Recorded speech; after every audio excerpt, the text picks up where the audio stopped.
یہ نہیں معلوم ہے کہ کوشچنس کو فریم کیسے کریں، کیونکہ اتنا کمپلیکیٹڈ ایشو ہے and ideology, practice and the people they are so interlinked with each other. Let start with the ideology first, پھر ہم اس کے بعد ان لوگوں پر آتے ہیں جو اس آئیڈیالوجی کو امپلیمنٹ کر رہے ہیں، پھر ان پریکٹسز کی بات کریں گے کہ جن پریکٹسز کو وہ استعمال کر رہے ہیں، اور پھر ہم ایفیکٹس کی بات کریں گے کہ ان اس کے نتیجے میں ایفیکٹس کیا پیدا ہو رہے ہیں. پھر یہ آپ کے سارے اسٹیپس جو ہیں وہ کلیئر ہو جائیں گے. آپ نے بات کی آئیڈیالوجی کی، تو لیٹ اسٹارٹ ود دی زائنسٹ. یہ ہیں کون لوگ؟ دیکھیے، عیسائی دنیا، کرسچنز ہمیشہ سے رہے ہیں، یہودی بھی بہت تاریخ میں ہمیشہ سے رہے ہیں، اور یہودی اور عیسائی آپس میں لڑتے بھی رہے ہیں. کوئی جگہ تاریخ پچھلے 2000 سال میں عیسائیت کی تاریخ میں ایسی نہیں تھی کہ جہاں پر جب یہودیوں کو حکومت ملی تو انہوں نے عیسائیوں کو بخشا، یا جب عیسائیوں کو حکومت ملی تو انہوں نے یہودیوں کو چھوڑ دیا. یعنی بدترین دشمن عیسائی دنیا کے یہودی ہمیشہ تصور کیے جاتے رہتے. یہ تاریخ میں 2000 سال سے تو ہو ہی رہا. عیسیٰ علیہ السلام کے خلاف جو سازش بلڈ کی گئی تھی رومنز کے ساتھ مل کر کے ان کو شہید کیا جائے، وہ بھی یہودیوں کی سازش تھی. اس وجہ سے چونکہ عیسائیوں کا عقیدہ یہ ہے کہ نعوذ باللہ عیسیٰ علیہ السلام کو سولی چڑھا دیا گیا تھا، لہٰذا عیسائی تو جانی دشمن تھے یہودیوں کے، کہ بھائی انہوں نے کیا تھا رومنز کے ساتھ مل کے.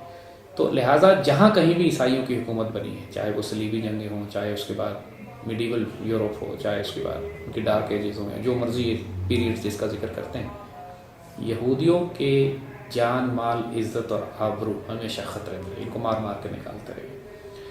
تو یہودیوں نے سروائیو کرنے کے لیے مختلف قسم کے طریقے ایجاد کیے. صلیبی جنگوں میں انہوں نے اپنے آپ کو نائٹس کا روپ دیا، ٹیمپلر نائٹس اینڈ ہاسپٹلر نائٹس کے طور پر یہ لوگ سامنے آئے، جس میں انہوں نے اپنے آپ کو ایک نیا عیسائی گروہ بنا کر پیش کیا کہ جو مسلمانوں کے خلاف لڑنے میں عیسائی دنیا کی مدد کریں گے. بنیادی طور پر آبجیکٹو یہی تھا.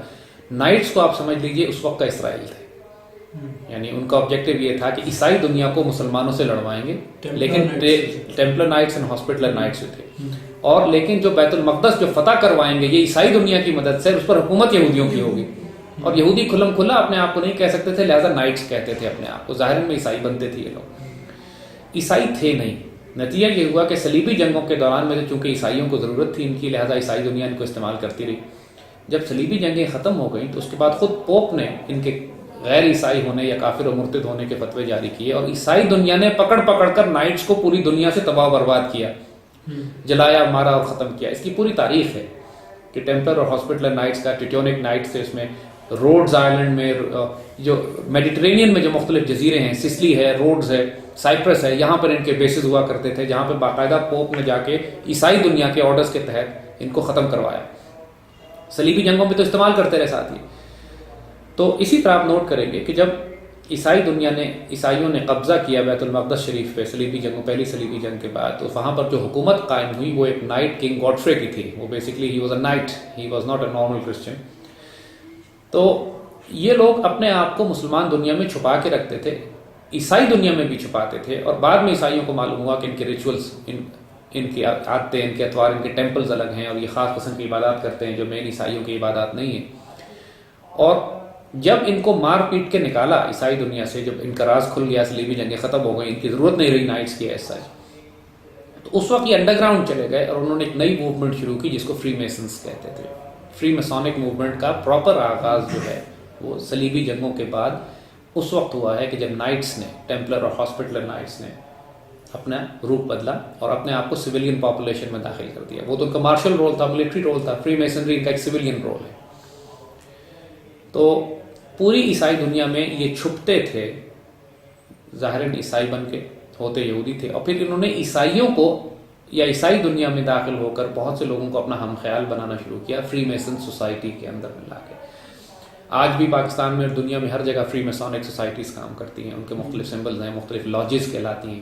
وہ چرچ نہیں کہتے، لاج کہتے ہیں. فری میسونک لاجز ہوتی ہیں. ان ساری باتوں کو آپ گوگل پہ ریسرچ بھی کر لیجیے گا، آپ کو مل جائے گا. دنیا کی سب سے بڑی سیکریٹو سوسائٹی ہے جس میں صرف مرد ممبر ہوتے ہیں، عورتیں ان کے ممبر نہیں بناتے یہ.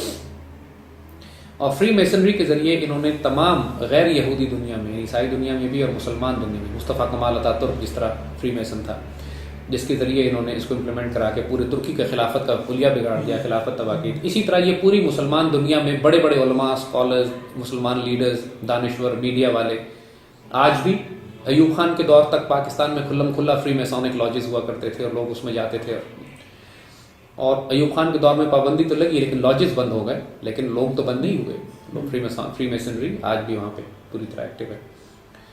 تو یہ غدار لوگ ہوتے ہیں جن کا پتہ نہیں چلتا، اور یہ ظاہراً تو غیر یہودی ہوتے ہیں، ایجنڈا ان کا یہودیوں کا ہوتا ہے۔ اسی طرح تقریباً 19ویں صدی کے آخر میں کلاسیکل یہودیوں نے بھی ایک آئیڈیالوجی بلڈ کی جس کے مطابق پوری دنیا میں یہودیوں کی ایک ریاست قائم ہونی چاہیے۔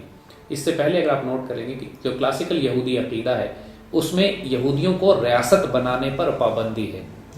آج بھی نیو یارک میں ہزاروں لاکھوں یہودی ایسے ہیں جو اسرائیل کی ریاست کے خلاف ہیں، کیونکہ وہ یہ کہتے ہیں کہ یہ بدعت ہے، یہ کفر ہے، یہ ہیریٹکس ہیں، یہ یہودیت چھوڑ کے الگ ہو گئے ہیں وہ لوگ جو یہ کہتے ہیں کہ ریاست بننی چاہیے۔ چونکہ ان کے عقیدے کے مطابق چونکہ انہوں نے موسیٰ علیہ السلام کے ساتھ خیانت کی تھی، لہٰذا ان کو سزا یہ دی گئی ہے کہ یہ دنیا میں اگر یہودیوں کا سروائیول ہے تو یہ ایک ڈائسپورا کا لفظ جو استعمال کیا جاتا ہے کہ یہ بکھر کے رہیں، پوری ڈسپرس رہیں، کہ اگر جمع ہوئے ایک جگہ پہ تو مارے جائیں گے۔ تو یہ کلاسیکل یہودیت کا عقیدہ ہے۔